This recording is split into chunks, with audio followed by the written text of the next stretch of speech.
Welcome back. You're still watching Sports Live right here on SABC News. I'm Kate Nokwe. We are live from 8 to 6 on Republic in one of the unofficial fan parks as we build up to the Springboks game up against the host nation, France. With me to carry on that conversation, I've got Tando Mkolu, one of the producers right here on SABC News. Tando, what a big evening tonight, obviously. We've got the Springboks up against France. That's all we've been talking about throughout the whole week. First of all, how's that going for the Springboks right now? How are they feeling? Oh man, this is a weird one. Normally you sit and you say, this team has got the edge. This is so tight. It's actually very hard to pick even a winner in this one. You look at both teams in the last 3 years, the form they've produced.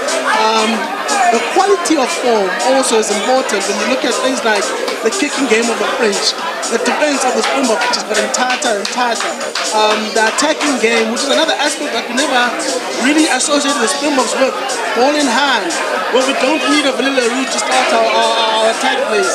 It's stuff like that that make this game such an intriguing game and so many areas to focus on. But that's it. Look, I still can't call this one. I really can't.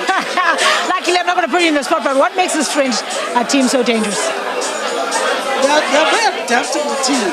I always say at our best, they can match us. They can match us in the scrums. They've got a long line out just like us. They're very good at the breakdown. They're kicking game. When I watch a guy like Anton Dupont play, he reminds me of a Purity player, where they can control the game with their boots.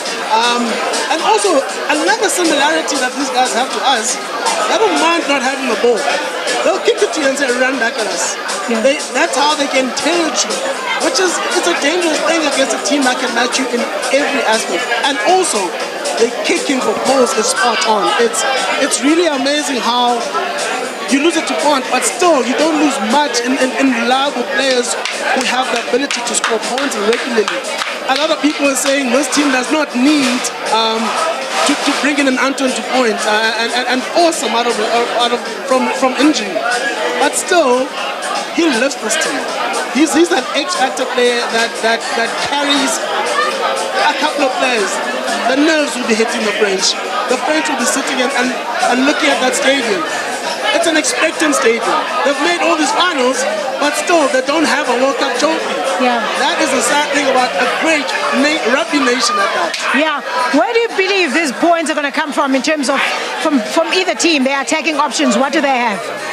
Look, both teams are capable of breaching even the most tightest of defense, but ultimately the points will come from the boot because ultimately both teams they play similar sort of rugby. And in a similar stakes like that, where the margin of error is so little, the only thing that you can get, that you can almost guarantee, is the 3 points coming from the boot of either Manini or on the bench. It's the only way where you can literally build a bank of points. It's easy points as well, whether it's a drop goal or actual 3 points that you get through penalties. But other than that, you honestly have no idea where the teams are going to score tries. Like I said again, the French have got a pretty solid defense line, just like we do.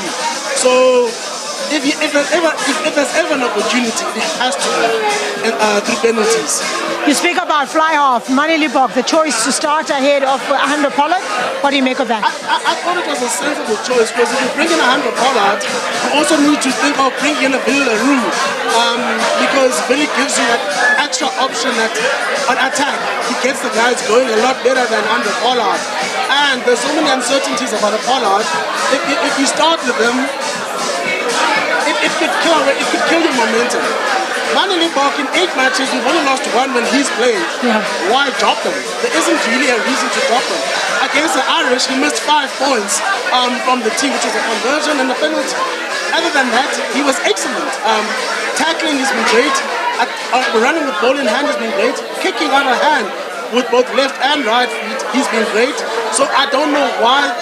There's even a conversation. Exactly. There isn't really a reason to drop someone like Manili Bok. He served us so well in the absence of Alejandro Pollard, who's an experienced talisman, but still, for me, Mani deserved at least a chance. to prove his worth, and the team also had to back him in the situation like that. And the attacking options he also offers. He's pairing with Guabas Reina. Interesting one. I didn't see that one happening.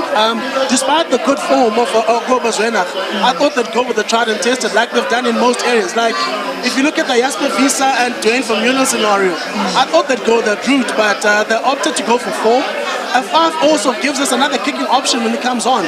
So that maybe is the thinking, but still, we don't lose much in having a Guabas Reina ahead of 5. Yeah, we talk about the leaders in the team on both sides. Kisia Kolisi is somebody who's very influential, but they've got someone just as influential in the French side. They do. But another thing about those leaders, they don't lead in isolation. Both leaders are very good at including the whole team. They lead. They basically trust the deputies around them. They trust the leadership group. So even in their absence, the message is never lost. The team ethos is never lost. You've seen this team play in difficult matches without the 2 captains, but still they've managed to put on great performances and show that the message and literally the way that the whole tradition and the way the teams have played over the last 3 years, that has not changed. Everyone is bought into how the team is, and that is a testament of how the team has been led in the last 3 years. Yeah, they're walking out. Who's going to be the game breakers of this team? It's almost kickoff time, national anthem time.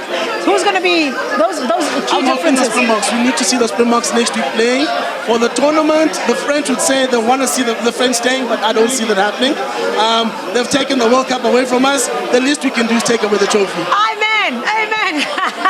Well, Tandem Mqole's views, ladies and gentlemen, right here on SABC Sports Live. We are live on 86 Republic as the 2 teams walk out, led by Sia Kolisi as well as Antoine Ntupo.